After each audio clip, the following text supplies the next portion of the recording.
sejahtera Malaysia, berita yang menggemparkan buat seluruh rakyat Malaysia. Isu yang tular baru-baru ini di mana Akta Anti Lompat Parti yang diluluskan di Parlimen menjadi sia-sia. Selepas wakil rakyat yang berpaling tada tidak hilang kerusi, kata Ketua Pemuda UMNO, Dr. Muhammad Akmal Saleh. Dan selamat menjahanamkan negara, wahai katak-katak politik, kata Pemuda UMNO. Mengulas keputusan Speaker Dewan Rakyat Johari Abdul yang tidak mengosongkan kerusi bekas ahli Parlimen Bersatu yang menyokong kerajaan, secara sinis dia mengucapkan selamat menjahanamkan negara kepada katak-katak politik. Sebelum ini, Presiden Bersatu Muhyiddin Yassin mengesahkan juga bahawa Speaker Dewan Rakyat Johari Abdul membuat keputusan itu pada Selasa lalu.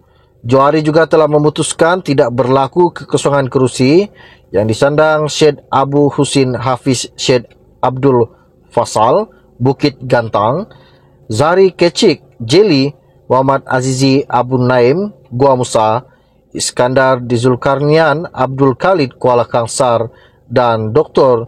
Zulkafli Hanapi Tanjung Karang. Menerusi surat pemberitahuan, Johari memaklumkan tiada kekosongan kerusi berdasarkan perkara 49A Perlembagaan Persekutuan yang dibuat untuk memastikan kestabilan politik. Dan baru-baru ini juga ahli Parlimen Perikatan Nasional PN bertindak keluar Dewan Rakyat sebagai tanda membantah keputusan tersebut. Dan protes itu diketahui Setiausaha Agung Bersatu Hamzah Zainuddin yang memberi ucapan panjang mengkritik keputusan Johari yang disifatkannya sebagai salah dan menjahanamkan Perlembagaan Persekutuan. Menurutnya Hamzah, selaku Setiausaha Agung, dia ada kuasa untuk menentukan sama ada keanggotaan mana-mana ahli parti tercut atau tidak. Katanya Johari sepatutnya mengikut langkah yang diambil Speaker DUN Kelantan Muhammad Amar Abdullah yang mengisytiharkan kerusi DUN Ngeri kosong selepas penyandangnya Muhammad Azizi Abu Naim tidak lagi menjadi ahli Bersatu. Keputusan Johari turut dikritik ahli Parlimen Pasir Gudang daripada PKR.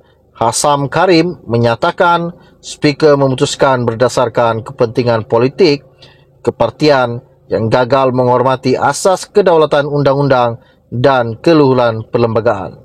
Semalam, Speaker Dewan Undangan Negeri DUN Selangor, Lau Weng San turut mengumumkan tidak ada berlaku kekosongan luar jangka bagi kerusi Selat Klang yang disandang Abdul Rashid Asari yang mengisytiharkan sokongan terhadap kepimpinan Menteri Besar Selangor Amiruddin Syahri. Pindahan perkara 49A Perlembagaan Persekutuan dikenali Akta Anti Lompat Parti berkuat kuasa pada Oktober 2022. Baru-baru ini juga Setiausaha Agung DAP Anthony Lok percaya peraturan anti lompat parti tidak terjejas susulan keputusan Speaker baru-baru ini terhadap 6 bekas ahli Parlimen Bersatu. Lok juga telah menjelaskan ini kerana tidak seperti Bersatu, parti itu telah menggumbal peruntukan itu sebelum pilihan raya umum. Katanya, maka semua calon yang bertanding atas tiket kita sebagai calon daripada parti DAP telah pun terikat dengan fasal dalam perlembagaan parti tersebut, iaitu sekiranya seseorang itu tidak menghindari ataupun tidak mengikut perintah apapun arahan daripada pucuk kepimpinan, maka kerusi itu akan dikosongkan melalui notis kepada Speaker. Syarat ataupun pasal itu telah pun berada dalam perlembagaan parti kita sebelum pilihan raya umum lagi. Dalam kes Bersatu, apa yang saya difahamkan oleh pandangan-pandangan daripada beberapa peguam dan juga termasuk daripada Biro Guaman kita dalam kes Bersatu, mereka adalah sedikit berlainan disebabkan pindahan perlembagaan itu berlaku selepas pilihan raya umum.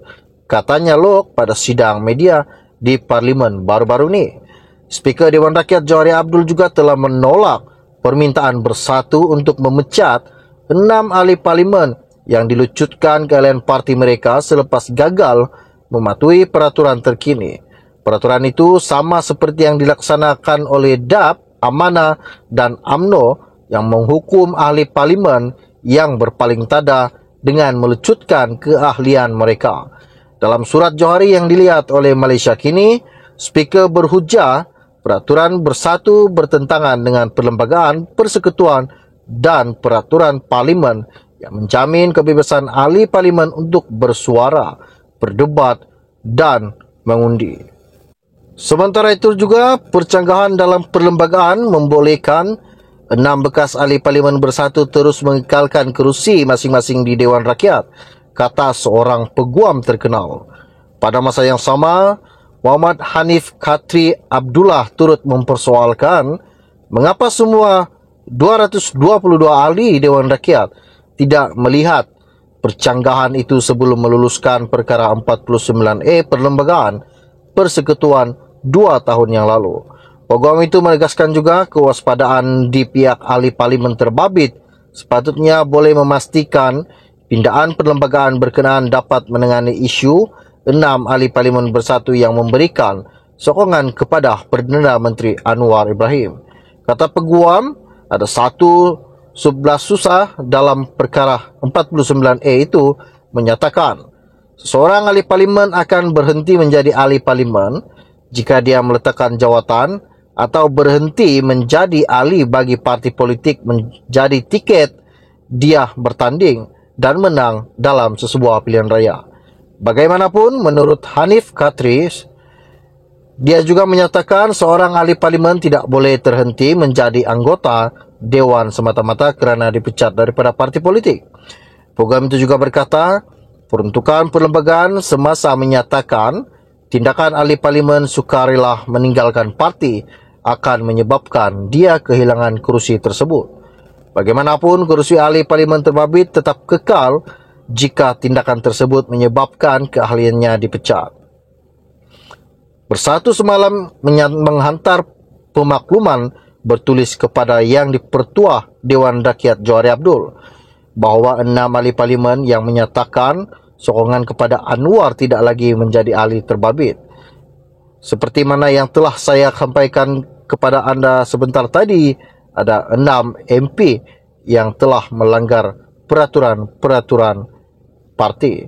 Bagaimanapun, Johari juga telah membuat ketetapan kepada semua 6 ahli parlimen berkenaan kekal dengan kedudukan sedia ada kerana pindaan perlembagaan dilakukan bersatu baru-baru ini bercanggah dengan Perlembagaan Persekutuan.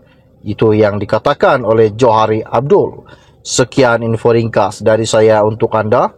Kita akan berjumpa lagi. Salam jumpa dan salam kenal semua. Bye-bye.